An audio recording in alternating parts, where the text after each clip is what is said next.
Sí, conforme, conforme. Muy bien. Muchas gracias, profesor Carlos, por la aceptación de la conversación de hoy. Y la intención de la conversación es un poco intercambiar las ideas que hay sobre lo que es la concepción de la matemática como tal y cómo esta intersección se da con lo que se considera la filosofía materialista de las matemáticas, ¿no? Y un poco tiene que ver con el trabajo que vengo realizando con lo que es el libro de historia de la matemática en el Perú.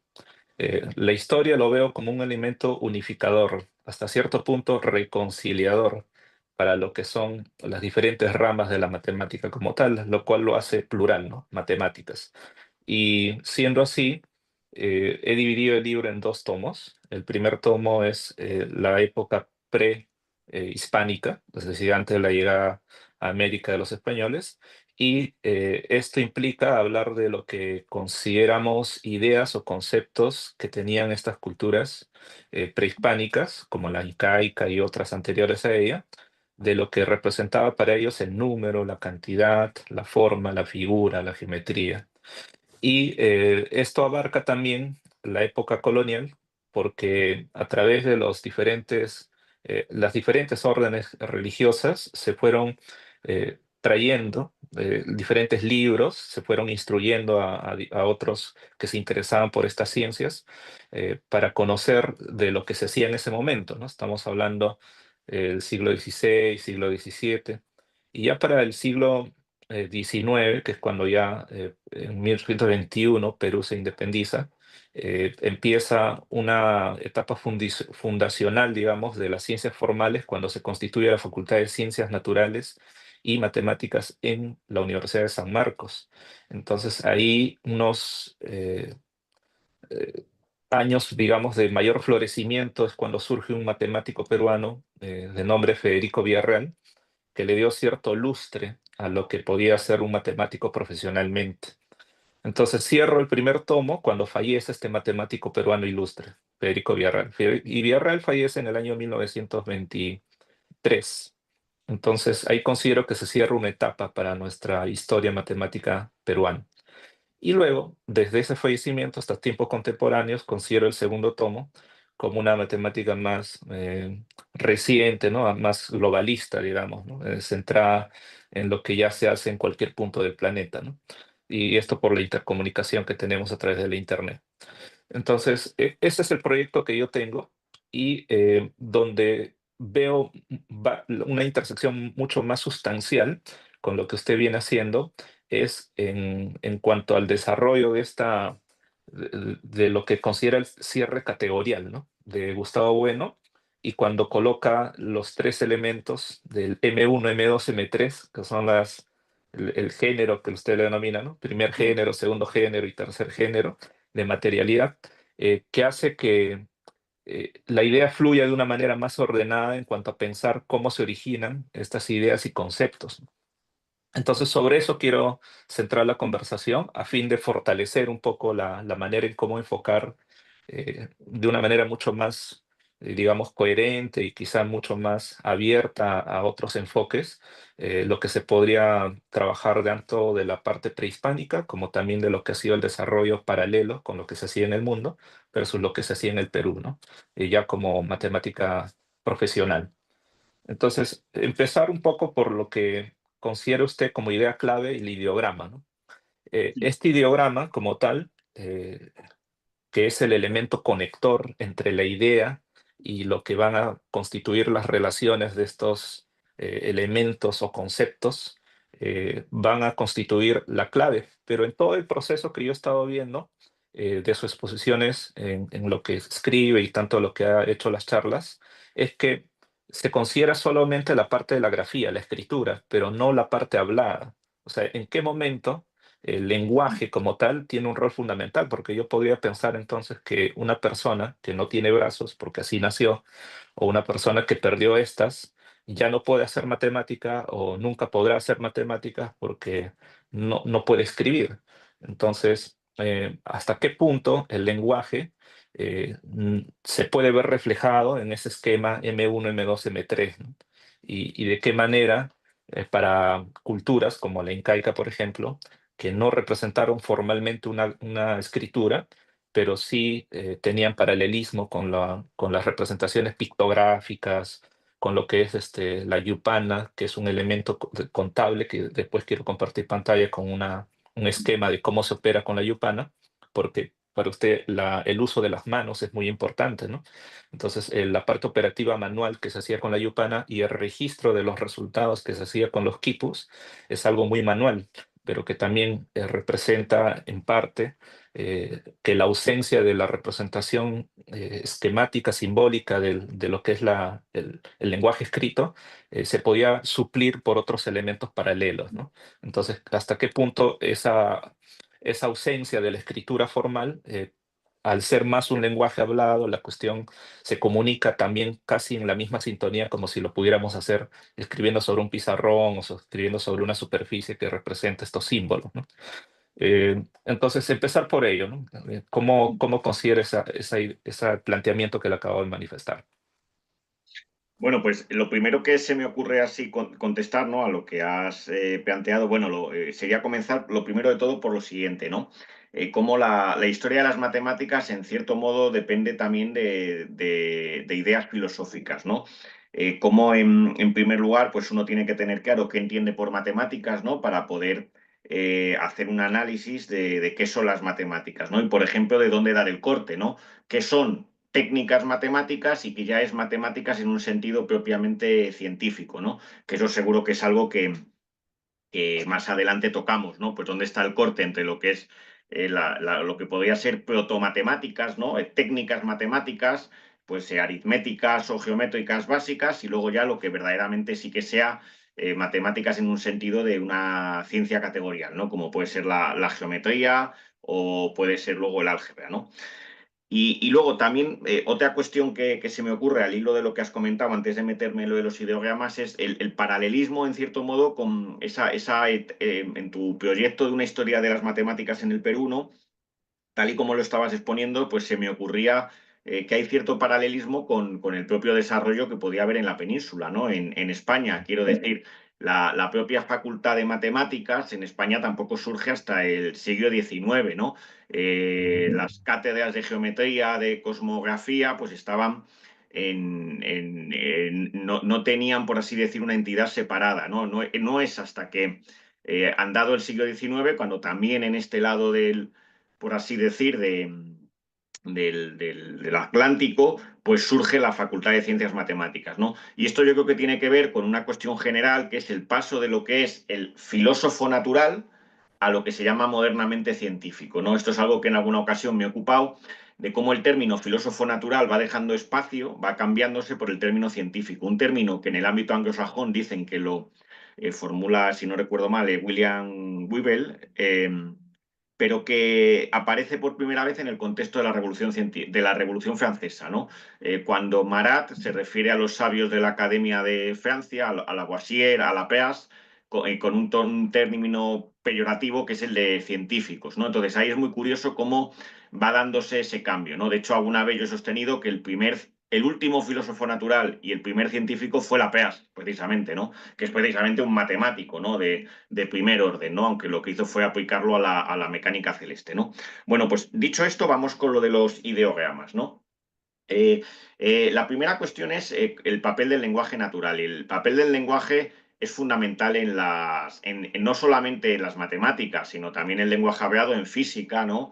O en química, bueno, y si nos centramos en la historia, pues que claro, la historia lo que constituye son relatos que tienen que estar hablados y que al final acaban escritos en un libro, ¿no? De hecho, el propio Bueno, en su filosofía de la ciencia, la teoría del cierre categorial, cuando estudia el espacio noseológico de una ciencia, el campo de una ciencia, ahí distingue tres ejes: el eje sintáctico, el eje semántico y el eje pragmático, ¿no? Y esa división en tres ejes tiene que ver precisamente a tenor del lenguaje, ¿no? Y del papel que el lenguaje tiene, ¿no? En matemáticas es muy interesante ver el papel que el lenguaje tiene. Y yo creo que lo que el lenguaje tiene es un sentido sobre todo performativo, que va, por así decir, enlazando los ideogramas, ¿no? Lo que se va haciendo sobre un ideograma. Esto se ve muy bien en Euclides, ¿no?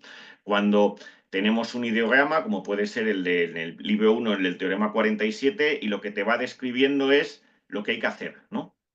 Entonces, en las matemáticas yo creo que el núcleo son los ideogramas, pero el lenguaje escrito, sobre todo lo que va haciendo es vehicular las construcciones, ¿no? Pues, por ejemplo, cuando se dice sea ABC un triángulo, ¿no? Y en el ideograma Mm, aparecen los vértices nombrados como ABC, ¿no? Y entonces es importante mm, ese nombramiento para saber, por ejemplo, cuál es el ángulo recto, ¿no? ¿Cuál de los tres es el recto? Si A, si B o si C, ¿no? Y entonces el lenguaje natural va complementando las construcciones pues, que se van haciendo sobre el ideograma físico, ¿no? ujú, Ahora está la pregunta, ¿no? De qué sucede, el ejemplo ese que ponías, de alguien que fuera manco, si podría hacer matemáticas o no. Bueno, a mí cuando comentabas eso, el ejemplo que se me venía era el de Euler, ¿no? Euler acabó ciego y sin embargo siguió haciendo matemáticas. ¿Qué es lo que había pasado? Que a través de la práctica había acabado, por así decir, haciendo una especie de introspección de la propia pizarra, por así decir, que lo que pasaba es que de tanto escribir matemáticas era capaz pues de escribir matemáticas, por así decir, con imágenes, ¿no? Pensándola con imágenes en su cabeza, ¿no? Es un poco como el jugador de ajedrez que cuando lleva mucho tiempo jugando, ¿no? Es capaz de jugar a ciegas, ¿no? Y dice, qué sé yo, 1 D4, ¿no? Y va contestando, caballo F3, ¿no? Es decir, y no le hace falta ver, ¿por qué? Porque ya está imaginando, ¿no?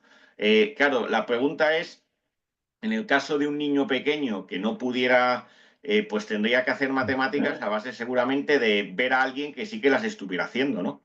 Es decir, de alguien que las estuviera haciendo en una pizarra para ser capaz él, por así decir, de imaginar esa serie de movimientos que se hacen con los ideogramas, ¿no? Claro, los ideogramas tienen ese papel escrito sobre ya sea sobre la arena, o sea sobre, qué sé yo, sobre un papiro, o en el caso de Egipto, ¿no? O sea sobre ya después, pues el papel o la pizarra o la pantalla del ordenador, ¿no? Como hacemos nosotros, ¿no? Claro, lo que sucede es que en el origen las técnicas matemáticas, como tú dices, puede ser que tuvieran otro referencial fisicalista, ¿no? Como en el caso que tú comentas de la matemática incaica, ¿no? Donde ujú, para contar se usasen otros artilugios, sin duda alguna, ¿no? Pero yo creo que el caso es que si eso empieza a complicarse, tiene de algún modo que proyectarse en el papel, ¿no? Es algo así como la historia, ¿no? Es decir, podemos hacer historia contando relatos, ¿no? Y contando los relatos de unas personas a otras, ¿no? De viva voz, ¿no? Como contaba, pues qué sé yo, las historias de Homero o de Hesiodo, ¿no? Pero claro, la cuestión está en que el verdadero entronque es cuando ese relato, o en el caso de la historia, o en el caso de las matemáticas, ese encadenamiento de ideogramas, también mediados por el lenguaje natural escrito, pues se puede escribir, ¿no? Porque es entonces yo creo que cuando aquello tiene una adjetivación, pues mayor. mm. Muy interesante. En la parte donde, cuando hablamos de la manipulación, ¿no? La parte operativa de los términos matemáticos como tal, ¿no? El concepto aparece desde el momento que el operante, o sea, el que se consideraría la persona, el sujeto, piensa, tiene la idea, desde ahí nace el concepto, o el concepto solo aparece cuando la idea es aterrizada a través del ideograma. ¿De qué manera se podría considerar que un concepto matemático ya es preexistente, aun cuando la simbología no haya sido escrita o no haya sido representada en el caso incaico de lo que son los quipus, a través de nudos de cuerdas que se representaban las cantidades y según su posición podían representar decenas, centenas, millares o decenas de millar y así sucesivamente? Entonces, bajo el concepto de filosofía materialista, ¿en qué momento nace el concepto matemático? Claro, aquí es una cuestión muy, muy interesante, ¿no? Porque hay respuestas de que, por así decir, en la tradición habitualmente, en la filosofía de las matemáticas, y eso todavía está presente, por ejemplo, a día de hoy en la filosofía de las matemáticas de los bungianos, ¿no? De Mario Bunge y sus discípulos, como Gustavo Esteban Romero, que creen que, por así decir, los ideogramas matemáticos, los grafos matemáticos, no son más que una mera ayuda pedagógica, ¿no? Como una especie de ayuda a la memoria, ¿no? Un poco viven todavía en la idea esa de pues qué sé yo, como en los libros de Lagrange, ¿no? Que se preciaba de que no había un solo dibujo geométrico, ¿no? O en los libros de Dieudonné, que también se preciaba de que no había ningún tipo de gráfico geométrico para explicar análisis, ¿no? Sin darse cuenta de que precisamente, y esto se ve muy bien en la educación, es a través del manejo de esos grafos como aprendemos precisamente los conceptos matemáticos. Ahora bien, eso tampoco quiere decir que caer, por ejemplo, en una especie de posición materialista, fisicalista, donde, por ejemplo, las matemáticas es una especie como de manejar fichas de dominó, ¿no? Un poco en la posición de un formalismo, por así decir, gilbertiano, ¿no? Donde todo consistiera en como manejar símbolos que no tienen mayor significado. Yo creo que la cosa es dialéctica, ¿no? Entonces, yo creo que la posición del materialismo filosófico de Bueno es darse cuenta de que es en el manejo con esos ideogramas, en ese circuito operacional, donde a través de ese manejo, que muchas veces es por ensayo-error, tentativo, es donde van apareciendo los conceptos, ¿no? Es decir, hay como una especie, no se puede decir por así decir que es antes, si el huevo o la gallina, ¿no? Sino que hay una especie como es en el propio manejo, en ese circuito operacional, donde manejando esos ideogramas, unos con otros, donde empiezan a aparecer los conceptos, ¿no? Sin que los conceptos se pueda decir que sean previos, ni que una vez ya estén creados, pues por ejemplo pueden tener aplicaciones en otras estructuras, ¿no?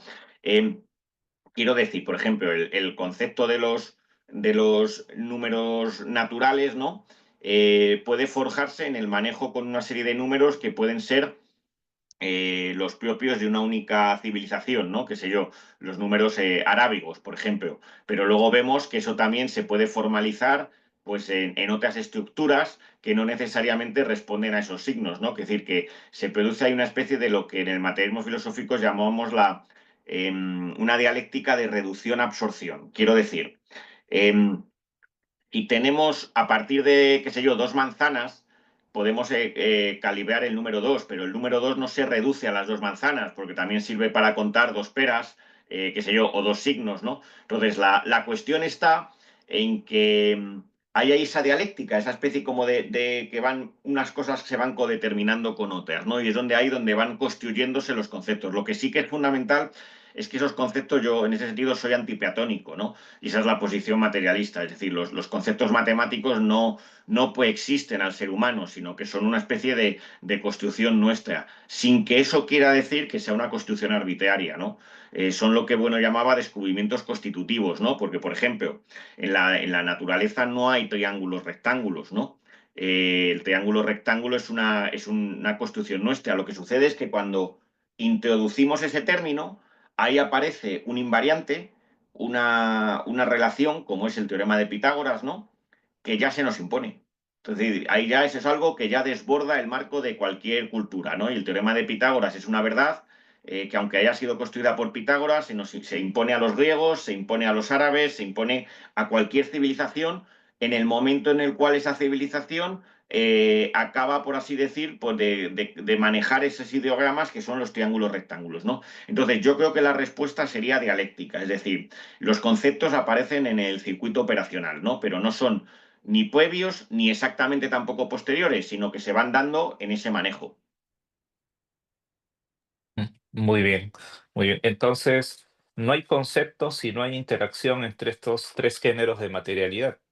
Y esto implica que bajo esta interacción, cualquier otra cultura que podría haber hecho el operante, la persona, y un medio de representación de estos ideogramas, que pueden ser trazos o representados físicamente, y la lectura de estos a través de las relaciones ya concluidas, implican la aparición de conceptos paralelos. Entonces podríamos asumir que la matemática como tal se puede realizar indistinto de las épocas como tal. O sea, no esperaríamos que solo hay matemática desde que aparecieron los axiomas matemáticos, sino hay matemática desde que hay un ente operante y resultados de esa operación. ¿Es así o está mal? A ver, yo creo que aquí está una de las cuestiones que me planteabas era la de que me refiero que luego saldrá la cuestión de la etnomatemática, ¿no? Que tiene ahora mucho predicamento, ¿no? Esta cuestión de la etnomatemática, ¿no? Como el estudio de las matemáticas de las diferentes culturas, como si fuera casi una especie de disciplina distinta de la historia de las matemáticas, ¿no? Bueno, yo creo que la etnomatemática forma parte de la historia de las matemáticas. Lo que sucede es que se está fijando en vez de, pues por así decir, de igual manera que la historia, qué sé yo, de las civilizaciones, pues hay un momento en el cual nos fijamos en las primeras civilizaciones, en Babilonia, Sumeria, Egipto, pues aquí es igual, ¿no? En la historia de las matemáticas nos podemos fijar en el nivel, por así decir, protomatemático, ¿no? Que iba a llevar a lo que sería ya la matemática como ciencia categorial, ¿no? La cuestión es la siguiente, ¿no? Es el debate, yo creo, filosófico que está debajo, que es el debate entre el, por así decir, entre el realismo matemático y el relativismo matemático, ¿no? Yo creo que la posición etnomatemática, el origen está en Spengler, ¿no? En la decadencia de Occidente, que es el primero que señala en ese ambiente alemán, pues acabada la Primera Guerra Mundial, que es como muy oscuro, muy relativista, ¿no? Y que, por ejemplo, según las tesis de algunos historiadores de la ciencia, como Forman, es en ese ambiente que cuestiona incluso el principio de causalidad, donde va a surgir la mecánica cuántica, ¿no?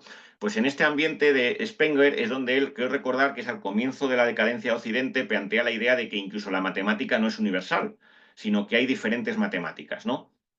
Que son como distintas, ¿no? Esta posición es la que luego recoge la sociología del conocimiento científico, ¿no? En los años 70. Es la que recoge el programa fuerte. Dentro de los padres del programa fuerte están Barry Barnes y David Bohr. Y es David Bohr el que, en primer lugar, yo creo que da un impulso más fuerte a las cuestiones de la etnomatemática. En España, el que creo que más se ha dedicado a esto, aunque estoy un poco recordando cosas de memoria, porque estas son cosas que me ocupé hace años, creo que se llama Emmanuel Lizcano, creo recordar que es el sociólogo que estudia de estas cosas de la etnomatemática, ¿no? Entonces, la tesis de estos sociólogos es que hay discontinuidades radicales, ¿no? Entonces, es decir, que no se puede pensar que existe una única matemática, ¿no? Sino que hay muchas, ¿no? Y que una cosa sería la matemática, qué sé yo, incaica, otra cosa sería la matemática mexica, otra cosa sería la matemática griega, matemática egipcia, serían la matemática china y serían como islas, ¿no? Por otro lado, está la otra posición, ¿no? Que es la posición como de la historia más tradicional, desde el siglo XIX, ¿no? Donde, por ejemplo, se sostendría que matemática no hay más que una, ¿no? Bien, yo creo que la posición es más bien como una especie de árbol filogenético, ¿no? Donde sucede lo siguiente, se da la siguiente paradoja, ¿no? Que si las cuestiones, las construcciones matemáticas que van haciendo desde diversos puntos del mundo verdaderamente llegan a teoremas, a verdades matemáticas, tienen que ser, por así decir, comunes a todos los pueblos. Es decir, se nos tienen que imponer, ¿no? Es lo que decía antes, que no me pueden llamar etnocentrista cultural por defender la universalidad del teorema de Pitágoras, ¿no? Como elemento que efectivamente genera la cultura griega, pero que se acaba desprendiendo de la cultura griega y acaba siendo común tanto a, pues qué sé yo, a la cultura cristiana medieval, a la cultura árabe, a todos los lugares del planeta, ¿no? A todo donde haya un hombre, ese hombre, si es capaz de dibujar un triángulo rectángulo y por tanto de tener ese concepto de triángulo rectángulo, pues va a encontrar que una relación en ese término que puede construir, y aquí fíjate, están los tres géneros, ¿no? Los términos M1, las operaciones que es M2 y las relaciones que son M3, que es esa relación de que, pues, que el cuadrado de la hipotenusa es igual que la suma de los cuadrados construidos sobre los catetos, ¿no? Entonces, ¿dónde dar el corte, no? Entonces yo creo que el corte está en que hay que diferenciar entre técnica y ciencia, ¿no? La teoría del cierre categorial sostiene que la base de las ciencias no es la filosofía, ¿no? Sino que la base no es el pensar, el conjeturar, sino que la base de las ciencias es fundamentalmente las técnicas, ¿no? El manejar cosas, ¿no? Entonces, lo que sucede es que incluso en matemáticas hay diferentes técnicas, ¿no? Por ejemplo, y esas técnicas como pueden ser las de los agrimensores egipcios, van a tener su influencia, ¿no? Por ejemplo, se dice que Tales aprendió diversos, o Pitágoras aprendieron en Egipto esos rudimentos matemáticos, ¿no? Entonces, ¿dónde dar el corte, ¿no? Entre lo que puede ser particular, que son las diferentes técnicas matemáticas, pues, por ejemplo, de medir fincas o de contar, ¿no? Eso puede ser particular, porque no es la misma forma la de contar, qué sé yo, que el sistema maya, que el sistema, por ejemplo, incaico, ¿no? ¿Dónde da el corte con lo que sería la ciencia matemática que ya sí que tiene que ser común? Pues yo creo que tiene que estar en lo siguiente, y es en el hecho de que tiene que ser capaz de construir teoremas. Teoremas no en el sentido formal, ahora vuelvo, enlazo con lo de formal, sino teoremas en el sentido de la teoría del cierre, es decir, ver relaciones entre los términos matemáticos, ¿no? Y la clave de la construcción de esas relaciones es la idea de demostración. Entonces, yo creo que aquí lo fundamental es que para poder hablar realmente de matemáticas como ciencia y no de matemáticas como una técnica meramente matemática, tiene que aparecer la idea de demostración. Y eso, pues, es cierto que eso hay que tener en cuenta que donde fundamentalmente aparece es en Grecia, ¿no? Esa idea de demostración. También es verdad que los matemáticos hindúes o los matemáticos chinos tienen también sus demostraciones, es cierto, pero donde aparece con esa forma más redondeada, sin duda alguna, es pues con Aristóteles, ¿no? Y con esa visión de la ciencia de Aristóteles que se proyecta pues en los elementos, bueno, o al revés, más bien, en los elementos de Teón y luego de Euclides, ¿no? Bien, la cuestión de lo formal, ¿no? Claro, aquí lo formal, muchas veces hay una cierta visión, y esto, por ejemplo, lo he discutido yo en su momento por escrito con Gustavo Esteban Romero, ¿no? Con el filósofo este astrofísico discípulo de Mario Bunge, ¿no?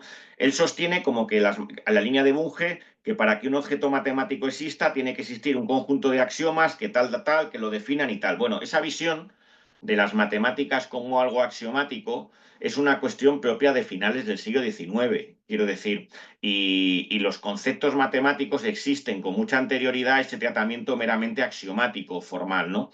Hay una cierta tendencia a proyectar, por así decir, la forma en la que hacemos matemáticas a día de hoy, una forma que está muy mediada por la lógica formal de Frege, Russell, ¿no? De los desarrollos luego de Hilbert y Ackermann, ¿no? A proyectar eso al pasado, ¿no? Pero, por ejemplo, Gauss, Newton, Leibniz, no hacían matemáticas desde una perspectiva axiomática, ¿no? Axiomática en el sentido formal, ¿no? Sino que era más bien una forma de hacer matemáticas, pues generalmente geométrica. A partir del ideograma se iba razonando, ¿no? Porque muchas veces se quiere confundir, y esto es también muy confuso, la axiomática euclídea, la del Euclides, con la axiomática moderna. Y no es exactamente lo mismo, ¿no? La axiomática de Euclides es una axiomática material, ¿no? Donde hay que recordar que comienza con unas definiciones, ¿no? ¿Definiciones de qué? De los propios ideogramas. Llamo punto a lo que no tiene partes, una recta es tal, una circunferencia es tal, ¿no? Es decir, se están definiendo los objetos, ¿no? Pero en el fondo eso no es la axiomática formal actual, donde como aquello que decía Hilbert, que a Frege le horrorizaba, de que si las mesas, las sillas y las jarras de cerveza cumplieran los axiomas de la geometría euclídea, pues también serían un modelo de la geometría euclídea, ¿no? Lo cual, por ejemplo, para Frege, que en ese sentido era, pues todavía tenía una mentalidad tradicional, pues era inviable, ¿no? Entonces, yo creo que lo que aquí hay que decir es la axiomática formal es la manera moderna en la que hacemos matemáticas, pero lo que no hay que cometer es el error de proyectarla al pasado, ¿no? Ahora bien, entonces, ¿cómo damos el corte entre la ciencia matemática y la técnica matemática? No por la axiomática, sino por la cuestión que tiene que ver con el método de demostración. Perfecto. Ahora me gustaría si pudiera ampliar uno de sus escritos que realizó el año 92, en la que dice, a cada contenido tercio genérico ha de corresponderle por lo menos un par de contenidos procedentes de los Sí. otros dos géneros. ¿De qué manera esto se da o cómo se puede ver plasmado en algo ejemplificado? Ese es un texto de la teoría de cierre categorial de Gustavo Bueno, ¿no? Y entonces lo que sostiene el materialismo filosófico es que el mundo en el que nos movemos, el mundo aspectabilis que nos rodea, tiene como, por así decir, tres géneros de materialidad, ¿no? M1, que serían, por así decir, los términos, pues qué sé yo, desde las cosas físicas con las que manipulamos con las manos, que tocamos, ¿no?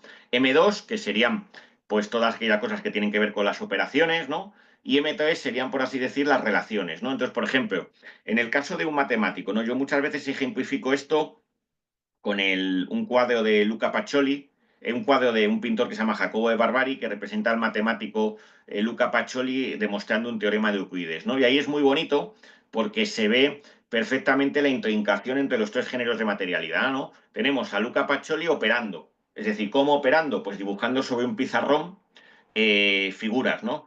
Lo que está demostrando, quiero recordar que era un teorema de Euclides sobre un triángulo inscrito en una circunferencia, ¿no? Una relación que tenía con los lados y el diámetro, algo así era, creo recordar el teorema. No recuerdo exactamente cuál es, pero es eso, básicamente. Entonces, tenemos por un lado M2, que son esas operaciones que hace el matemático, con términos M1, que son en ese caso los ideogramas pues hechos con tiza sobre el pizarrón, ¿no? Y el problema es que en ese momento, con esas operaciones que él va haciendo, y donde por conectar con lo que decías tú al principio del lenguaje, detrás tiene como un discípulo, ¿no?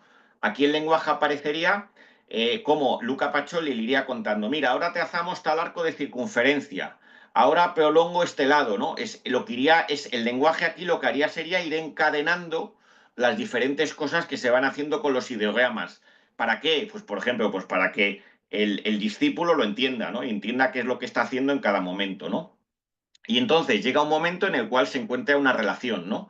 Una relación que puede ser, pues, qué sé yo, qué sé yo, que la relación entre el lado del triángulo y el diámetro de la circunferencia es tal constante, ¿no? Bien, pues esa relación es precisamente el teorema matemático, ¿no? La conceptualización matemática que aparece ahí, ¿no? Y eso sería un poco en el sentido. Entonces, cuando dice, bueno, que a cada contenido tercio genérico M3 le tiene que corresponder un par de contenidos M2 y M1, es de nuevo la idea de que no hay que pensar que las ideas matemáticas, los conceptos matemáticos están por ahí flotando, ¿no? Como si fuéramos peatónicos, ¿no? La posición materialista es radicalmente antipeatónica, ¿no? Y antiidealista, ¿no? Lo que hay que decir es que para que esos conceptos existan, tienen que estar conectados a términos, es decir, a los ideogramas, y tienen que estar conectados a esos ideogramas por medio de las operaciones, ¿no? De las manipulaciones, ¿no? Que hace el matemático, ¿no? Pues en este caso operando con esos dibujos geométricos, ¿no? En otras ocasiones, pues podría ser operando con los ideogramas algebraicos, qué sé yo, resolviendo una ecuación, qué sé yo, haciendo un cambio de variable, lo que fuera.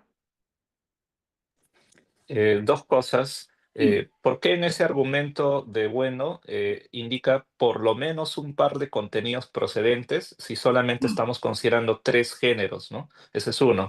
Y lo segundo, ¿cómo se podría explicar casos como Ramanujan, que lo que él producía, los grafemas, los diferentes resultados sorprendentes, que tenían que ser verdades según Hardy, porque si no a cualquiera no se le podría ocurrir, él intuía esa idea platónica, ¿no? De que sus dioses hindúes le soplaban o le comentaban ese tipo de resultados. Esos dos aspectos. Bueno, cuando dice un par de contenidos, quiere decir que puede haber conceptos de dos o más ideogramas, ¿no? O sea, lo que no se refiere a que tenga que aparecer algún género más de materialidad, sino que se refiere a que puede ser que tengan necesario que haga falta más de una operación, ¿no?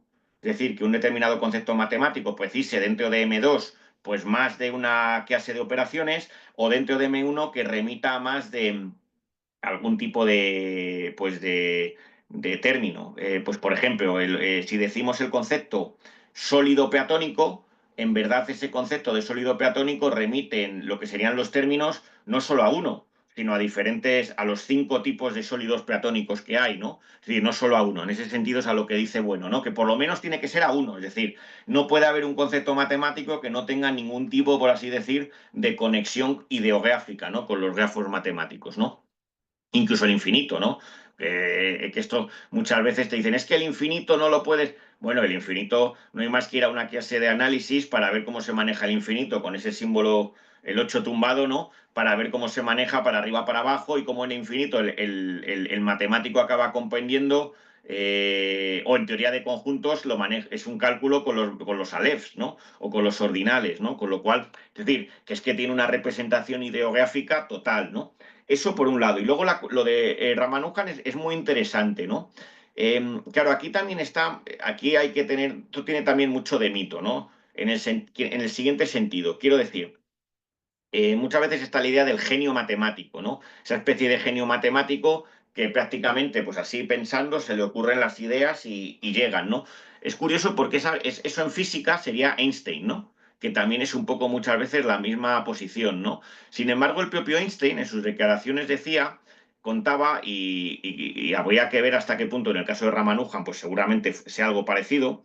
Einstein contaba que su forma de pensar tenía que ver con imaginarse ciertos movimientos musculares, es decir, con manipulaciones En alguno de mis artículos tengo el texto, la confesión de Einstein, ¿no? Einstein dice que cuando él está, la gente piensa como que se le ocurre lo que está imaginando, muchas veces son en la cabeza movimientos que están relacionados con cuestiones musculares, ¿no? Es decir, otra vez la escala corpórea está ahí presente, ¿no? Incluso en el caso de Stephen Hawking,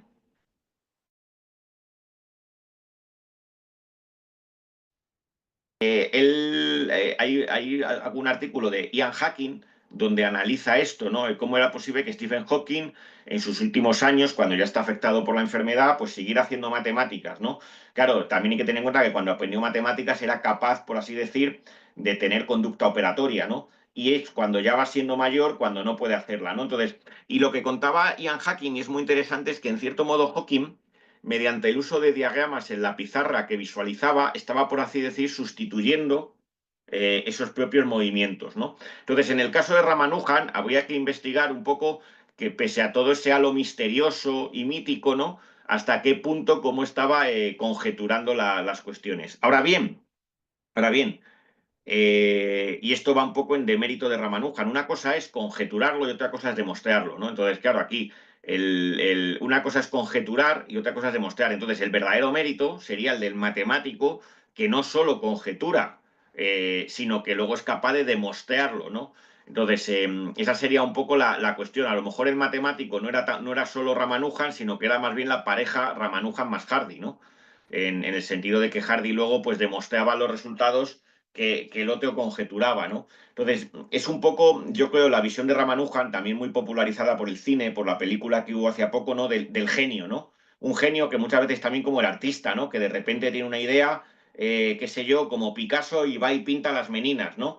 Pero claro, las meninas no salen de la nada, ¿no? Resulta que luego ves todos los bocetos que ha emborronado Picasso y te das cuenta de que no es de repente que le vino la inspiración, sino que había dibujado durante muchos tiempos cuestiones que tenían que ver con los toros, con cuestiones del Minotauros, etcétera, ¿no? Pues yo creo que aquí es algo parecido, ¿no? Que no hay que perder de vista siempre la escala corpórea, ¿no? Como estaría presente pues en Hawking, ¿no? O en, o en estos matemáticos, o como el caso que he citado antes de Euler, ¿no? Que siendo mayor no veía, pero era capaz de tantas matemáticas que había hecho, por así decir, que como Einstein, mentalmente, ¿no? Por medio de imágenes, suplir el movimiento, ¿no? Bien, muy bueno. Ahora, en relación a lo que es la matemática como un saber hacer, Mm, eh, evoco el diagrama M1, M2, M3, en mm, donde las flechas solo van en un solo sentido. Por ejemplo, de M2 a M1, de M1 mm, a M3 y de M3 a M2. mm, Si la matemática es un saber hacer, ¿por qué las mm, flechas también no pueden ir en alguno de los casos en el sentido contrario, como si fuera un sí solo sí, ¿no? O cómo mm. se puede ver en el diagrama el saber hacer manifestado como producto natural, así como el concepto surge producto de esa interacción, el saber hacer, cómo se comprobaría en ello, ¿no? Claro, la idea de las matemáticas como saber hacer quieren insistir sobre todo en el componente fisicalista de los ideogramas necesarios en las mismas, ¿no? Entonces, claro, M2 son las operaciones, ¿no? Las operaciones tienen que hacerse sobre algo, sobre términos. Por eso remiten de M2 a M1, que M1 serían los términos, ¿no? Y es en esas operaciones sobre términos donde se van a ir construyendo las relaciones M3, ¿no? Por eso va en ese sentido. Lo que pasa es que a su vez esas relaciones luego pueden influenciar al matemático a realizar pues nuevas operaciones y entonces se da esa especie de circularismo, ¿no? Entonces yo creo que tiene que ver con eso, ¿no? Con que las operaciones se hacen sobre términos, esas operaciones sobre términos son las que construyen las relaciones y vuelta a empezar. Pero en algún momento en una de sus charlas mencionó la autorreferencia. Siendo así, entonces también debería ser posible pasar de M1 a M2 y de M2 a M1 sin necesidad de pasar por M3. ¿O cómo lo ve usted? No, la autorreferencia va en otro contexto, ¿no? Quiere decir en el sentido de entender los ideogramas, ¿no? La idea de autorreferencia es en el estudio de lo que serían los signos matemáticos, ¿no? Los ideogramas matemáticos serían autorreferentes. ¿En qué sentido, no? En el siguiente sentido, ¿no? Hay mucha gente que piensa como que un ideograma matemático, ¿no? Pues ya digo, no es más que una especie de ayuda del concepto, la idea matemática que sería previa, ¿no? Lo que Bueno señala es que los ideogramas matemáticos no hay que luego estaría la otra posición extrema sería la del formalismo, ¿no? La teoría de los símbolos vacíos, ¿no? De Hilbert y Ackermann en todo el formalismo, ¿no? Donde las matemáticas no es más que como un juego de dominó o un juego de ajedrez donde manejamos símbolos que no tienen ningún sentido. Bueno, la posición de materialismo es la siguiente, ¿no? Los símbolos matemáticos, como todo símbolo, tienen diferentes componentes, ¿no? Que marca, pues, qué sé yo, la semiótica, ¿no? Por ejemplo, si nos centramos en la semiótica elaborada por el también matemático, y que, por cierto, su posición de las matemáticas es bastante afín, se puede coordinar con la de Gustavo Bueno, a Charles Sanders Peirce, ¿no? El pragmatista norteamericano, que era estadístico de formación, ¿no? Y que tiene, por cierto, algunos artículos donde su posición de las matemáticas encaja totalmente con la del materialismo formalista de Gustavo Bueno, ¿no? Donde él dice que el núcleo de las matemáticas son lo que él llama los diagramas matemáticos, ¿no? No llega a decir ideograma, pero habla del concepto de diagrama matemático y lo entiende no solo en sentido geométrico, sino también algebraico, ¿no? Llega a decir que un diagrama matemático es también un sistema de ecuaciones, ¿no? Bien, desde el punto de vista de la teoría semiótica de Peirce, todo símbolo tiene tres componentes. Está el significante. En el caso de las matemáticas, el significante sería, pues ese, la qué sé yo, la X que está escrita en el encerado, ¿no? En la pizarra, ¿no? Luego tendríamos un referente, una referencia. Aquí es donde los matemáticos, los filósofos de las matemáticas idealistas dicen que la referencia es al concepto, ¿no? Una especie de concepto que estaría, no se sabe muy bien dónde, en una especie de cielo platónico. Lo que Bueno señala es que la referencia de los símbolos matemáticos no sale del papel, sino que la referencia del signo matemático del símbolo es autorreferente, está en el mismo plano del papel, ¿no? Y el concepto donde aparece es en el significado, un significado que, como ya hemos dicho hace un rato, se forma en el propio manejo de esos significantes. Pongo un ejemplo, ¿no? Para que se vea la diferencia entre los símbolos autorreferentes de las matemáticas y los símbolos no autorreferentes de otras ciencias, ¿no? En química tenemos los símbolos de la tabla periódica, pues por ejemplo el símbolo Fe, que remite al hierro. Pero claro, ¿cuál es la referencia de Fe? Esa referencia ya desborda el marco de la pizarra que está usando el profesor de química para escribir, por ejemplo, reacciones químicas. ¿Por qué? ¿A qué remite? Al elemento químico que encontramos, por ejemplo, enqueasado en un laboratorio de química, ¿no? O que encontramos en una mina, ¿no? Es decir, desborda el papel, el marco de la pizarra. Sin embargo, para hacer matemáticas no es necesario que esos símbolos desborden, por así decir, el plano de la pizarra. ¿A qué remite una X de una ecuación algebraica, no? Pues a lo que remite es a las diferentes menciones de cómo han ido desarrollándose esa ecuación, ¿no? Pues, por ejemplo, cómo se han ido poniendo los términos independientes a un lado de la ecuación, los términos con X al otro, cómo se ha ido operando con unos, sumándolos en una ecuación de primer grado, ¿no? Y luego se despeja, etcétera, ¿no? Es decir, no es necesario, por así decir, mirar nada más allá del plano del papel o de la pizarra para hacer matemáticas. Eso es en el sentido en el cual decimos que los símbolos matemáticos son autorreferentes, ¿no? Muy bien. Y en relación a por qué la cristalización de estos conceptos, de estos hechos o entes matemáticos, constituyen el cierre categorial como tal, ¿no? O sea, ¿por qué este Mm, cierre categorial en la matemática tiene que verse de esa forma, ¿no? En M1, M2, M3, como lo ha comentado mm. anteriormente, y por qué esto como tal constituye una especie de verdad, ¿no? Mm.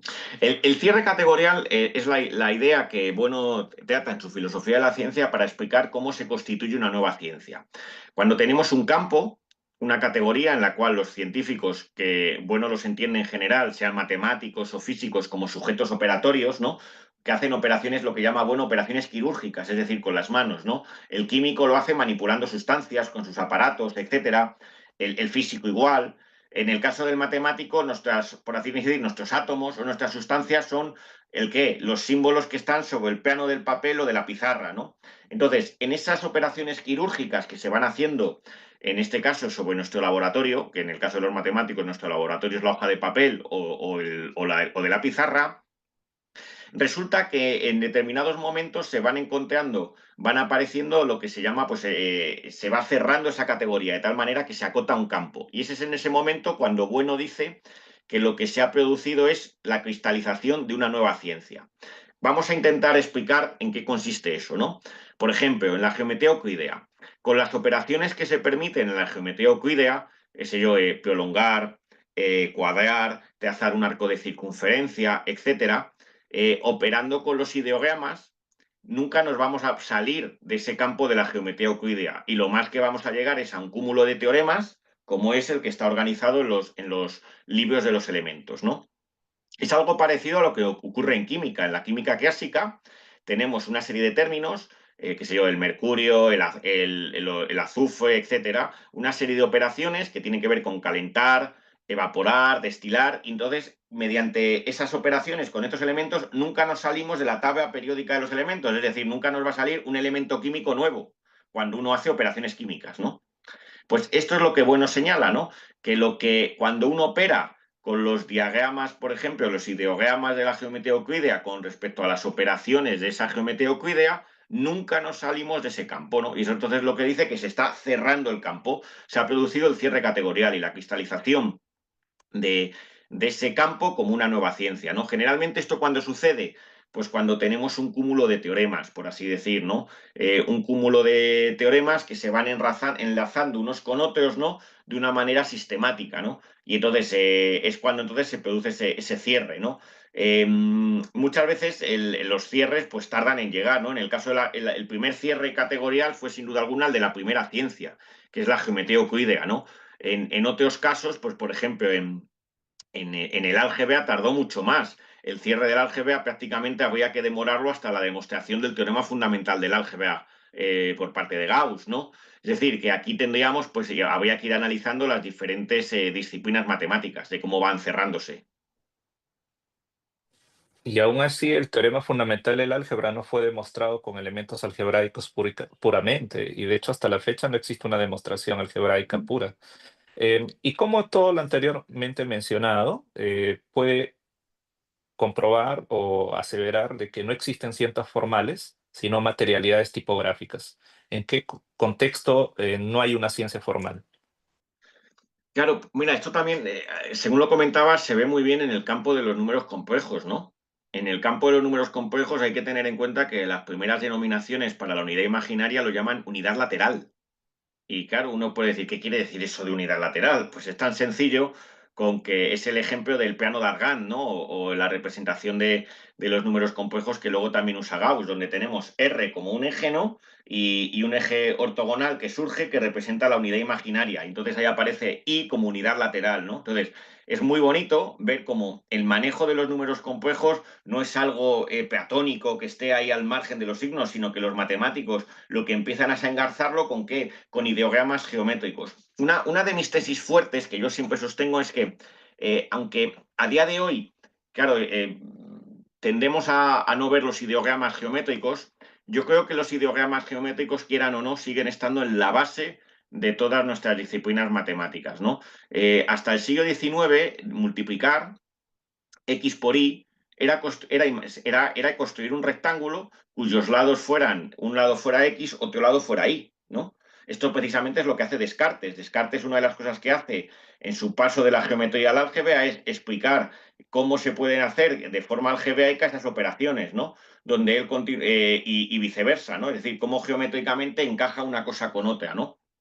Entonces, a veces yo creo que no hay que olvidar que el fundamento de, cuando hablábamos de X, Y, el fundamento que tienen hasta prácticamente el siglo XIX es como, por ejemplo, segmentos de una línea, ¿no? Entonces, yo creo que en ese sentido no hay que olvidar de nuevo ese papel de los ideogramas geométricos, ¿no? Claro, cuando uno ya está, por así decir, la idea de las matemáticas sería una especie como de árbol filogenético, ¿no? Como las especies darwinianas, ¿no? Donde desde un género primordial, que en este caso sería pues la geometría, han ido surgiendo pues diferentes géneros, diferentes especies, ¿no? La aritmética, la geometría, luego surge el álgebra, luego se mezcla hibrida la geometría y el álgebra, luego tenemos el análisis, es decir, que es como una especie de árbol, ¿no? Con diferentes especies, pero que no hay que olvidar que proviene de la geometría y de los ideogramas geométricos. Ujú. Muy bueno. Ahora, con relación a lo que es la verdad como identidad sintética. Cuando manifestaba en uno de los argumentos anteriores, indicaba que la demostración es el que hacía el distintivo de que realmente la matemática se hacía presente en cuanto a esa manipulación de ideas y conceptos a través de la representación. ¿De qué forma entonces esta verdad o esta identidad sintética se ve manifestada en el caso particular de la cultura incaica, por ejemplo, que no tenía una representación escrita, ¿no? Porque esta se representaba más gráficamente, más pictóricamente, más de una forma, digamos, que quedaba poco formalmente representada, ¿no? Pero aún así ellos lo entendían, o sea, para su común, para su cultura, era así comprensible. Quizá para otras culturas no, pero ¿de qué manera entonces una identidad sintética, que es la verdad, puede verse reflejada en culturas o conocimientos que no representaban sus grafemas, sus escritos a través de esa formalidad, ¿no? De un ideograma? Claro, pues aquí el problema es, habría que plantearse hasta qué punto cuando uno quiere proyectar una verdad científica, una identidad sintética en esas culturas, no está poniendo él más de lo que en verdad había. Quiero decir, porque por ejemplo, en el caso de la cultura incaica, ¿qué teoremas conocían? ¿Qué sé yo? ¿Conocían que hay, qué teoremas se pueden aducir más allá de un manejo operatorio, por ejemplo, de los ideogramas, ¿no? Bueno, de que las construcciones, para empezar, se entendía de que el triángulo era el polígono con mejor estabilidad y en base a ello tuvieron lo que son los trapecios. Varias de las construcciones, que no solamente son incaicas, sino también mayas, Mm. tienen forma trapezoidal y es otra estructura que se deriva a partir de la forma triangular. Aunque directamente no trabajaron el caso de la rueda como objeto circular, sí lo plasmaron en algunas de sus construcciones. Entonces, al parecer, el concepto, es decir, qué hay detrás de esa propiedad matemática que hoy en día lo tenemos claro, ya lo tenían comprendido, ¿no? Porque así plasmaban sus construcciones y les resultaba porque eran muy estables ante diferentes fenómenos naturales y podían construir y extender sus conquistas que hacían posteriormente, ¿no? Porque transmitían lo mismo que hacían en el Cusco, que era su centro base, lo extendían a otros lugares también y les funcionaba. Entonces, entendíase que el concepto sí era aplicable, ¿no? O sea, que era válido, ¿no? Pero claro, fíjate ahí, que la cuestión que yo le veo es que ahí el nivel de fuerza que me estás dando no es un argumento matemático, es una especie de ensayo-error y una funcionalidad práctica, con lo cual yo creo que estamos todavía a un nivel técnico, ¿no? Quiero decir, para que fuera verdaderamente matemáticas tendría que ser ese símbolo autorreferente donde se está dando la demostración en los propios términos en los cuales se está formulando, ¿no? Quiero decir, si no, hay que distinguir una cosa que otra. Esto que me comentabas de la explicación que tú me dabas me recuerda a la de Arquímedes en el arenario, ¿no?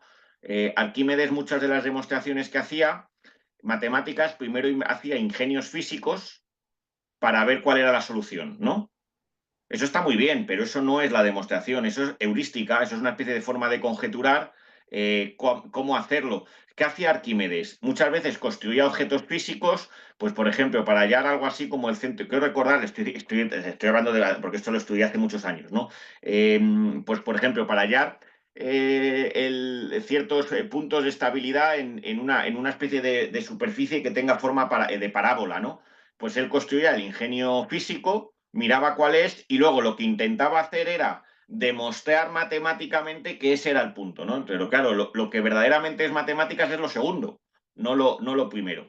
Entonces yo creo que en este caso la cuestión sería ahí, seguiríamos en un dominio técnico, ¿no? Pero no, a mí, o por ponerte otro ejemplo, ¿no? Un ejemplo que yo muchas veces hago con los alumnos, ¿no? Estás haciendo en geometría métrica y quieres calcular el baricentro, ¿no? Entonces, claro, el método geométrico, ¿no? Pues tienes que trazar ahí lo diré, las medianas y hacer la intersección de las medianas, ¿no? Para hallar el baricentro, ¿no? Entonces les digo siempre, esto es muy laborioso, pero podemos usar el método de los físicos, ¿no? Que es como lo hacen los físicos, calcular el centro de gravedad. sumamos las coordenadas de los tres vértices y dividimos por tres y dicen, anda, es genial. Digo, ya, pero esto ya no es matemáticas, esto es física, ¿no? Pues esto es un poco parecido, ¿no? Que la diferencia entre usar una técnica que desborda el campo, que estamos ya por ensayo-error o porque vemos que funciona en el mundo, ¿no? O lo que hacía Arquímedes y lo que sería propiamente ya ciencia matemática. Aquí es donde me gustaría mostrar, compartir Hmm, pantalla, lo que es el funcionamiento de la Yupana. Y sí, quizá un poco se equilibre lo que he dicho versus lo que ha hmm. manifestado recientemente. Me manifiesta si lo puede ver, con unos segundos mientras lo hago. Mm, Muy bien. ¿Me comenta si se ve la imagen? De momento no, habría que a lo mejor que compartir, a ver. A ver.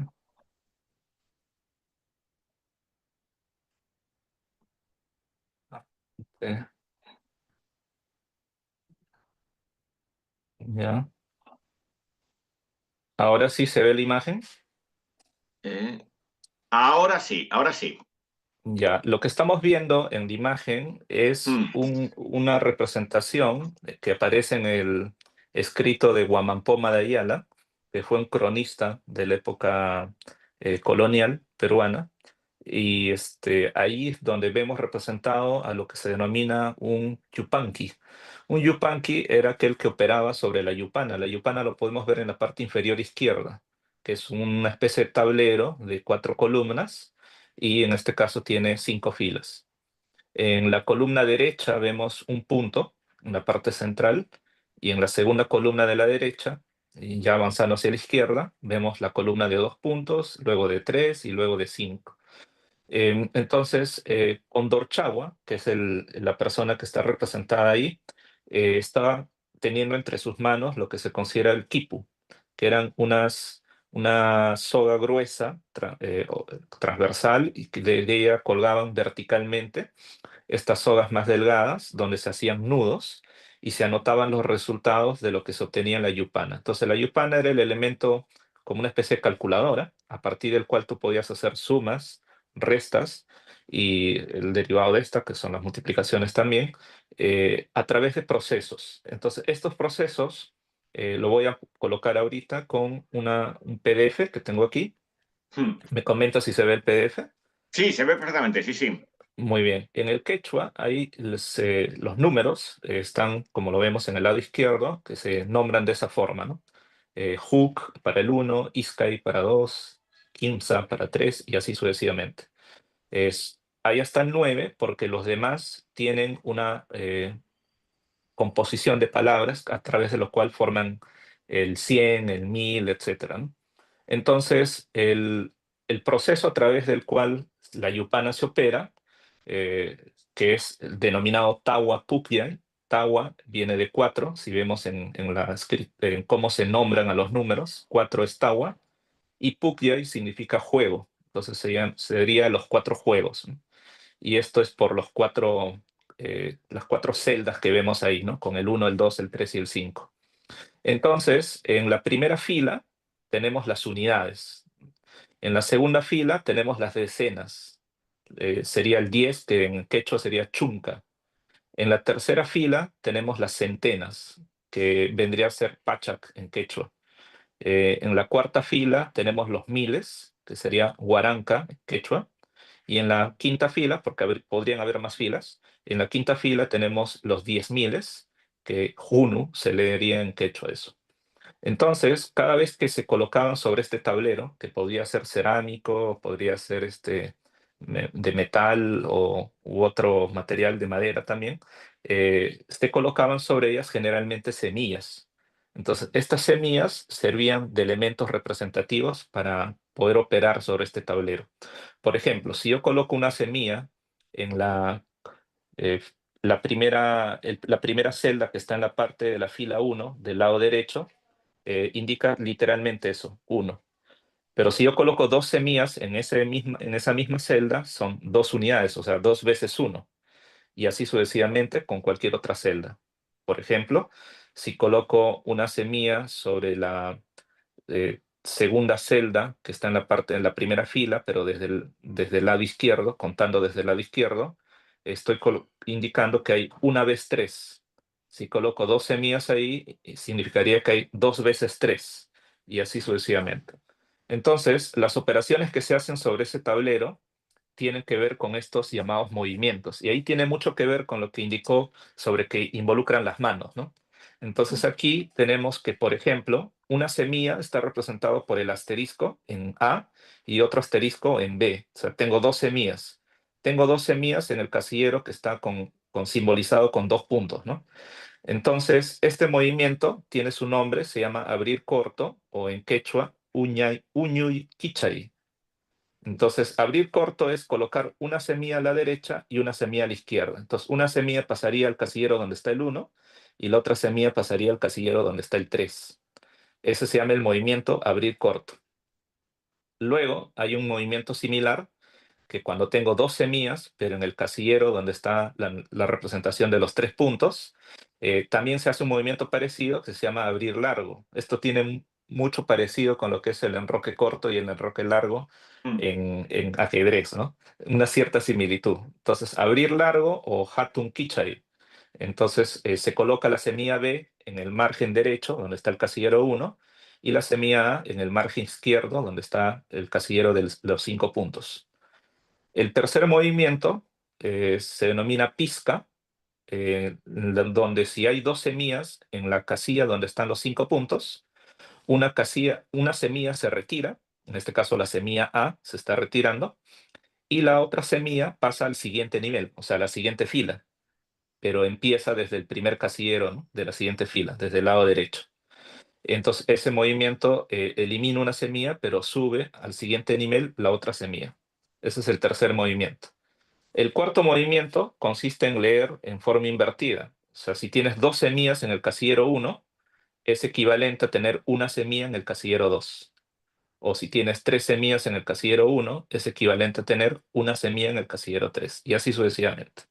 Entonces, este es el cuarto movimiento que sería el kicking, que significa en quechua idénticos o iguales. Ese es el movimiento 4. De ahí el nombre de Tawa, ¿no? Tawa 4, Pukyay, juego, en el sentido de que estos movimientos producen un resultado, ¿no? Como si fueras a jugar una partida de ajedrez o damas, ¿no? Hay un movimiento más que se llama pichana, que tiene que ver que usas dos dedos. Dos dedos recorren las dos primeras columnas del lado derecho, o sea, el casillero donde está el número uno y el casillero donde está el número 2. Y si hay dos semillas que coinciden, uno en el izquierdo y otro en el derecho, entonces se debe quitar una y la otra pasa por encima de la anterior. Y es algo como cuando juegas en damas y colocas una ficha que está al costado de la otra y la puedes comer. Es como si estuviera comiendo una ficha y avanza un casillero, ¿no? Algo parecido. Y también se puede hacer pichana entre la columna 2 y la columna donde está el número 3. Si hay dos semillas, una a la izquierda y otra a la derecha, una desaparece y la otra pasa por encima, o sea, avanza al siguiente casillero.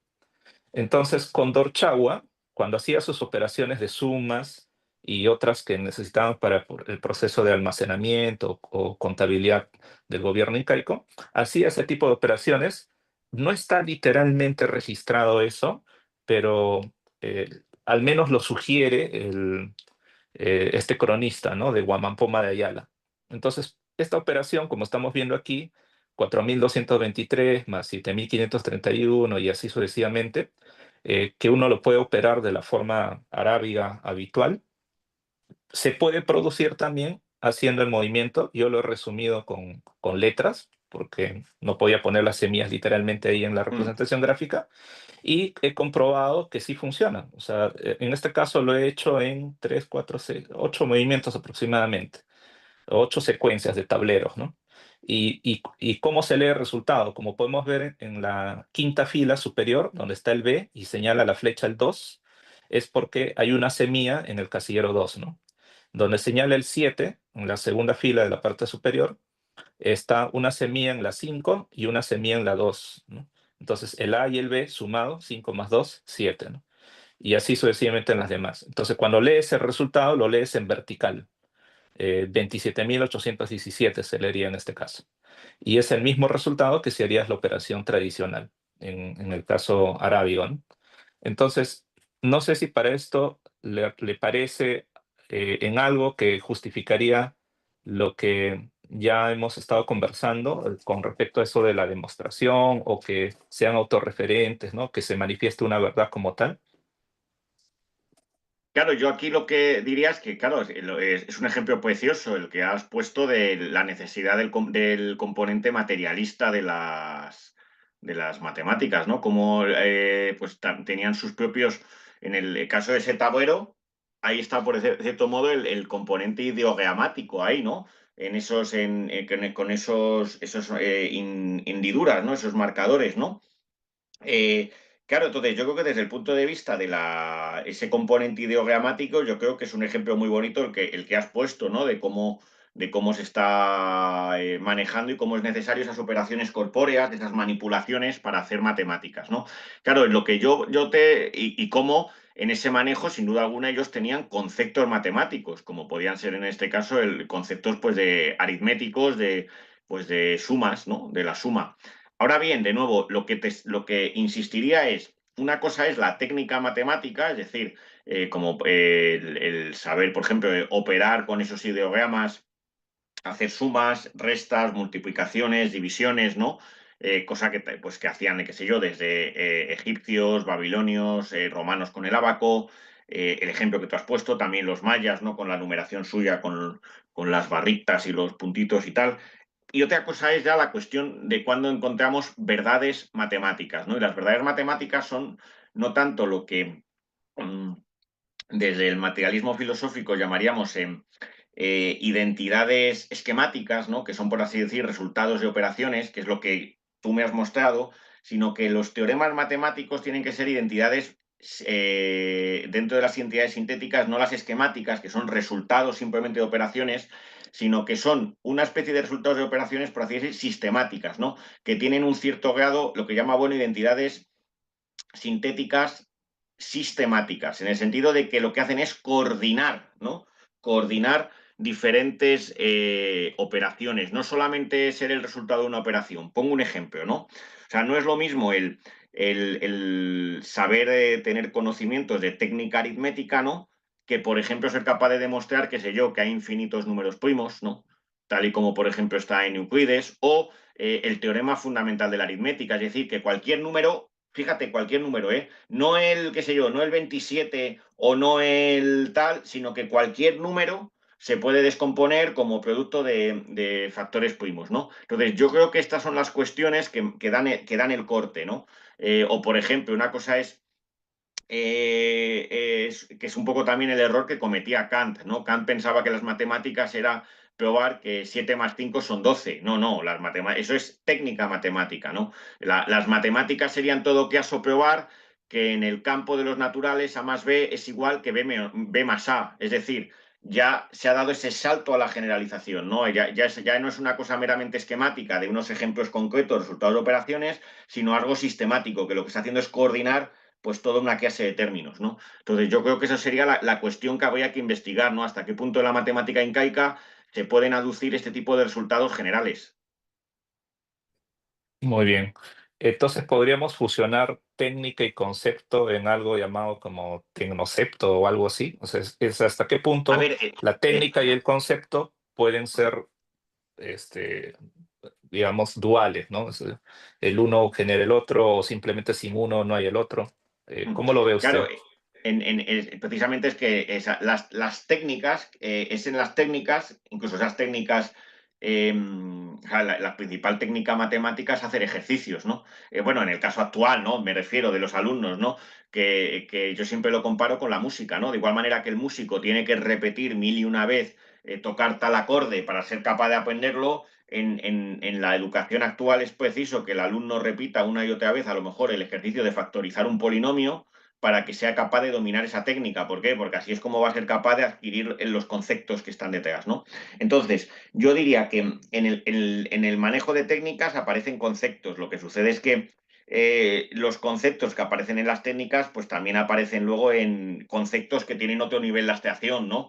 Como puede ser conceptos como, qué sé yo, más abstractos que ya aparecen propiamente en las ciencias, ¿no? O sea, el materialismo filosófico distingue por un lado técnicas, por otro lado ciencias y luego distingue tecnologías, ¿no? Las tecnologías son las técnicas producidas por ciencias, ¿no?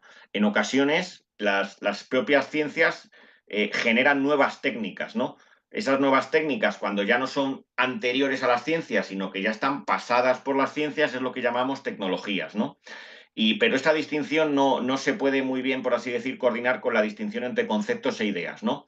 El materialismo filosófico habla de conceptos para referirnos a esas construcciones que tienen que ver con lo que se llaman saberes de primer grado, ¿no? Es decir, con las técnicas, con las ciencias, con las artes, ¿no?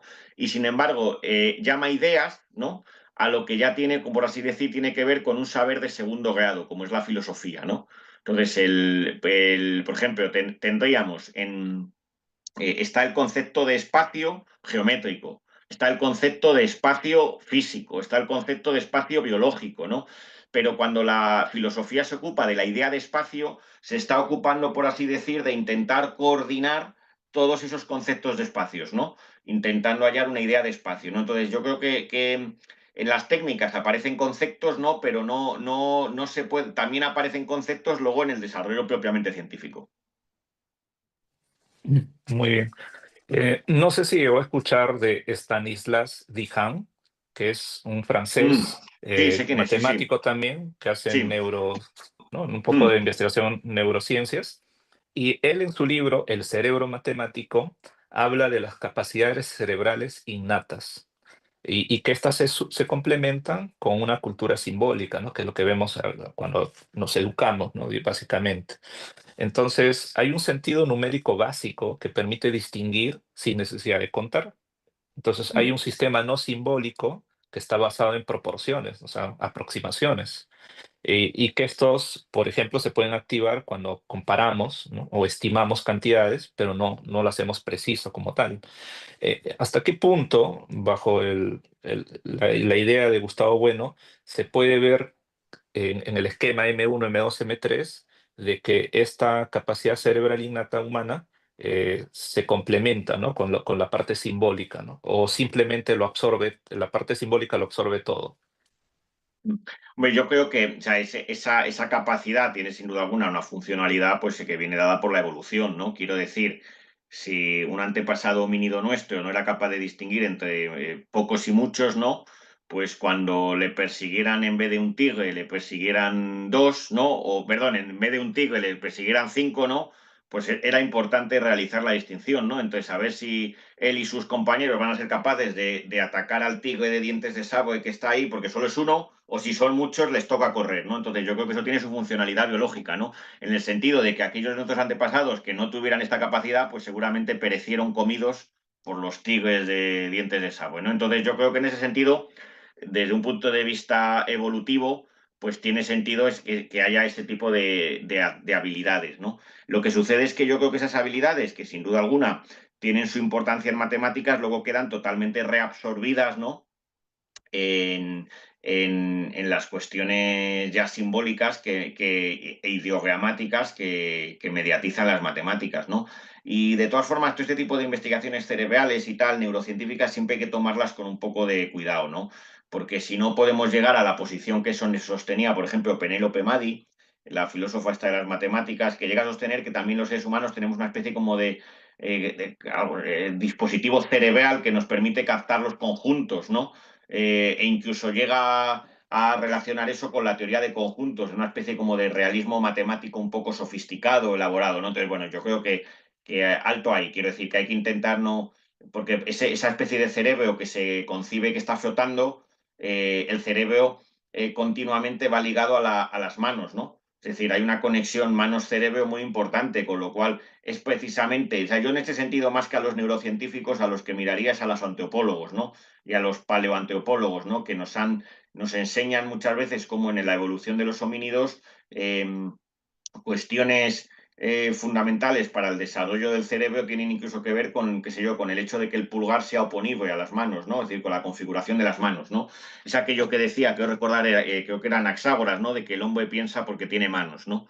Pues yo creo en este sentido que despiezar al hombre, como hacen estos neurocientíficos, quedándose solo con el cerebro, creo que es un error, ¿no? Hay que intentar ver al hombre, el cuerpo humano, a la escala corpórea, ¿no? Sin darle, por así decir, un tajo de cuello para arriba.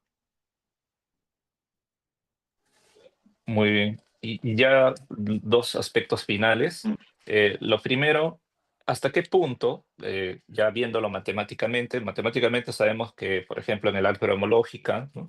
Existen la teoría de categorías que aterriza de mm. una manera mucho más general con los funtores y todo ello? ¿Hasta qué punto hay una cierta analogía de eso con lo que es la palabra categorial dentro del concepto de cierre categorial? ¿Hay un cierto simil ahí? O sea, ¿cómo lo ve usted también con su base matemática esa palabra, ¿no? ¿Qué quiso decir bueno con eso y hasta qué punto presta algo de lo que ya se venía haciendo en la matemática? A ver, bueno cuando usa el término categoría es porque es un término que en la tradición filosófica y sobre todo en la escolástica tiene un peso fundamental. Quiero decir que cuando, por ejemplo, Lane y el otro autor de la teoría de categorías, ahora no me acuerdo, es MacLane y el otro, bueno, y el otro que no me acuerdo, toman el término categoría, por así decir, ellos no son el que lo inventa, ¿no? El término categoría es un término que tiene una historia muy importante en toda la tradición filosófica, ¿no? Y bueno, lo toma en ese sentido, ¿no? En el sentido de cómo se ha usado, por ejemplo, el término categoría desde Aristóteles, ¿no? Lo que pasa es que luego, bueno, como ejemplos de categorías, toma ejemplo de la teoría de categorías y toma también ejemplo de la topología, ¿no? O el ejemplo de la categoría, por ejemplo, de cómo puede ser una estructura de los números naturales con respecto a la suma, ¿no? Donde operando con, con dos números naturales bajo la suma siempre nos sale otro número natural, es decir, nunca nos salimos de la estructura de los naturales, ¿no? Y pone como ejemplo que eso es una especie como de metáfora para entender cómo funciona una categoría, ¿no? Donde mediante, por determinadas operaciones, no desbordamos esa categoría, ¿no? Entonces, eso es lo que señalaría, ¿no? Luego, en lo que tiene que ver con el análisis propiamente de la teoría de categorías desde el punto de vista de la filosofía de la ciencia, de la teoría del cierre categorial, de Gustavo Bueno, el que quizás más está desarrollando estas cosas es un matemático mexicano que se llama Rodrigo Sills, ¿no? Que está analizando cómo, desde el punto de vista del materialismo formalista, se puede analizar la teoría de las categorías, ¿no? Y es muy interesante a los resultados a los que yo estoy en contacto con él, ¿no? Y lo que me va comentando es muy interesante, ¿no? Cómo frente a esa pretensión fundamentalista que tienen aunque ya ha caído un poco en desuso, ¿no? Eso tuvo su gran auge a finales del siglo XX, de la teoría de categorías, como que sería como la ciencia que iba a dar fundamento a todas las matemáticas. En el fondo, o la teoría de categorías se ve en ocasiones como algo que no es más que el manejo de una serie de funtores y de ideogramas, como una especie de álgebra cerrada, ¿no? O en otras veces, si le quieres dotar de contenido, tienes que darle contenido de otras categorías, ¿no? De la teoría de conjuntos, del álgebra, de la aritmética, ¿no? Y entonces resulta que esa teoría de categorías, que parece que va a explicar toda, lo que más bien está haciendo es absorber a otras ciencias, con lo cual no sería más que una especie de reordenación o reconfiguración de fenómenos previos. Eso último que acaba de comentar se parece mucho al enfoque que está siguiendo Misha Gromov y Alain Conz cuando trabaja de una forma mucho más genérica todo el concepto que se puede extender del concepto categoría, ¿no? Toda Mm, una generalización. Bueno, es un solo un comentario. Y sí. para ir cerrando, ¿hasta qué punto considera que la historia de la matemática como tal es relevante para la ciencia como tal, ¿no? Y una subpregunta de eso, ¿no? ¿Cuál es su libro de historia de la matemática más que usted más consulta o que ha considerado que es el Mm. más ecuánime en cuanto a su Mm. posición? Pues, a ver, la historia de las matemáticas yo creo que es fundamental. Es curioso porque aquí generalmente hay ciertas disciplinas, como en filosofía es muy admitido que la historia de la filosofía es fundamental, ¿no? Y continuamente los filósofos vuelven a la historia de la filosofía, por así decir, como para recargar fuerzas, ¿no? En el caso de las matemáticas, un buen matemático, por así decir, no precisa tener unos grandes conocimientos de historia de las matemáticas para hacer matemáticas, ¿no? Basta, por así decir, que conozca el estado del arte del momento, ¿no? El cómo están las ciencias matemáticas en el momento. Ahora bien, yo creo que el conocimiento de la historia de las matemáticas puede muchas veces ayudar a la resolución de problemas nuevos, ¿no? Dando diversos enfoques y sobre todo en el caso de la educación, en lo que tiene que ver en las primeras etapas, el hecho de que a los alumnos se les explique los conceptos que ellos están llegando desde una perspectiva genética, histórica, es decir, explicarles, mira, es que esto se hace así porque esto venía de esto y esto venía de esto, y entonces el sentido, decirles por qué las cosas que muchas veces parecen arbitrarias tenían una funcionalidad histórica y se aprenden, yo creo que es muy necesario. Entonces, es cierto que en el matemático que ya está formado puede, por así decir, como ya ha ido subiendo, por así decir, en el rascacielos de las matemáticas y ya está en el piso 8, por así decir, o en el piso 90, se puede olvidar de lo que pasa en los pisos de abajo, ¿no? Pero yo creo que muchas veces el conocer lo que ha pasado antes permite reelaborar las cuestiones nuevas o tener enfoques novedosos o entender mejor los conceptos que están involucrados. Y este entender mejor los conceptos involucrados es fundamental, por ejemplo, en el aprendizaje matemático, ¿no? En ese sentido, yo creo que aquí estoy yo mismo a la hora de exponer haciendo la trampa, ¿no? Digo, porque el matemático formado puede prescindir de las historias de las matemáticas. Claro, porque a lo largo de sus 10, 15 años de formación, si se ha convertido en un buen matemático, seguramente es porque ha tenido profesores que esa historia de las matemáticas, sea de una manera más o menos tapada, se la han ido suministrando, ¿no? Por poner algún ejemplo, ¿no? En el caso qué sé yo, de la teoría de conjuntos, es necesario conocer la historia de las paradojas, ¿no? Si no conoces la historia de las paradojas y cómo se va resolviendo, pues prácticamente pierdes, por así decir, la chicha de la propia teoría de conjuntos. No sería más que una especie de teoría formal que no tiene mayor sentido, ¿no? Dices, vamos, esto se le ocurre a Cantor y claro, tienes que decirle, ojo, es que a Cantor se le ocurre cuando está analizando determinados problemas de análisis, se encuentra allí con ciertos conjuntos que son densos y que resulta que el conjunto derivado del conjunto derivado, eso va generando una serie de conjuntos. Entonces, solamente cuando conoces, por ejemplo, la historia que lleva la teoría de conjuntos, puedes verdaderamente comprender la teoría de conjuntos, ¿no? Entonces, yo creo que en ese sentido, en el caso de las ciencias, y quien dice esto también sucede en la física o en la química, ¿no? El conocer la historia es fundamental en el nivel formativo, ¿no? Y luego, en el nivel ya cuando ya has llegado arriba y estás haciendo nuevas ciencias, eso sin duda alguna puede llegar a iluminarte, ¿no? A darte, pues a veces, ideas nuevas, ¿no? De conectar diferentes conceptos, ¿no? El pensamiento lateral, ¿no? Habitualmente se dice, ¿no? Y con respecto, así para terminar, ¿qué libro de matemáticas es quizás para mí el que más consulto?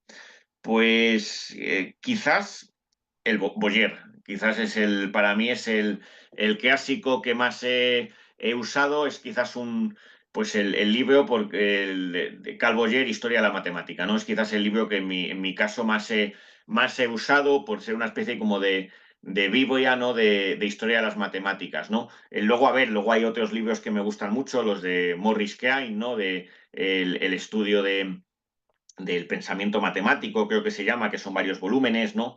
Luego también hay otro libro de Gatan Guinness sobre la historia del cálculo que me parece una preciosidad, ¿no? Es decir, pero quizás el que a mi juicio es el libro, el manual, el que si hubiera que decir, hay que tener uno, sería Carl Boyer, Historia de la Matemática. Muy bien. Y solo como curiosidad, ¿cómo dio Mm, el salto de la matemática a la filosofía? mm. Partiendo de una ciencia muy estricta, sí. Pues la cuestión es que yo desde bien pequeño siempre se me dieron muy bien las matemáticas y siempre quería ser matemático. Lo que sucede es que allá por el bachillerato me topé con la filosofía y tuve un profesor de filosofía que me influyó mucho sobre pues también esa vocación filosófica, ¿no?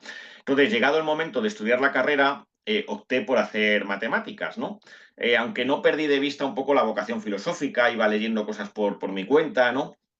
Y cuando estaba estudiando la carrera, en tercero de carrera, resulta que el que luego a la postre ha sido el filósofo más influyente en mi formación, Gustavo Bueno, venía a Madrid a dar una conferencia y entonces pues me lo comentaron terceras personas y decidí pues acercarme a verlo, ¿no? Y al acabar la charla me acerqué a Bueno y le dije, quería saludarle, aunque bueno, yo no soy filósofo, ¿no? Yo soy matemático y bueno, me dijo que lo primero que había que hacer para estudiar filosofía era estudiar una ciencia, ¿no? Que es lo que Bueno siempre decía, ¿no? Que la filosofía es un saber de segundo grado y que lo primero que uno tiene que hacer es conocer los saberes de primer grado. Y esos saberes de primer grado son fundamentalmente como las rocas más firmes, las ciencias, ¿no? Y que entonces, pues que el filósofo tenía lo primero que hacer es formarse bien en matemáticas, en biología, es decir, en diversas ciencias, ¿no? Y que entonces que el estudiar matemáticas no iba en contra de hacer filosofía, sino que era fundamental, ¿no? De hecho, bueno, estudió durante mucho tiempo matemáticas, ¿no?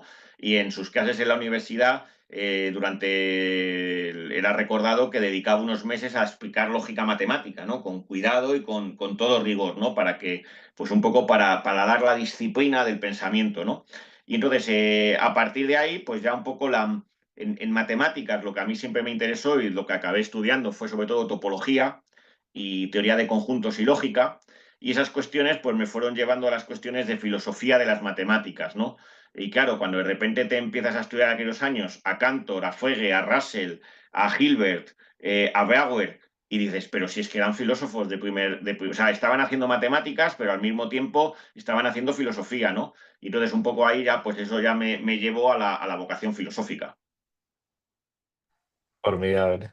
Y solo como comentario general, Mm, en el contexto de la evolución matemática peruana, eh, los libros españoles, por el idioma principalmente, mm, han sido muy influyentes, porque en el caso del Perú, en el virreinato, el cosmógrafo mayor tenía la figura como el consejero científico del virrey. mm, Entonces, uno de los cosmógrafos mayores fue Francisco Ruiz Lozano. mm, Entonces, Francisco Ruiz Lozano, en su formación de educación básica regular, no fue muy bueno en las matemáticas. Sin embargo, fue a raíz de la oportunidad que se le presentó de poder conocer de un clérigo, Diego Rodríguez, un clérigo mexicano, mm, es que pudo adentrarse más de lleno a las matemáticas, y es que me parece que era mercedario o dominico, no recuerdo bien, eh, pudo tener los libros más actualizados de su época a la mano, al alcance de la mano, y podía ampliar sus conocimientos, digamos, y su mm, curiosidad, satisfacer su curiosidad en principio y luego ampliar sus conocimientos.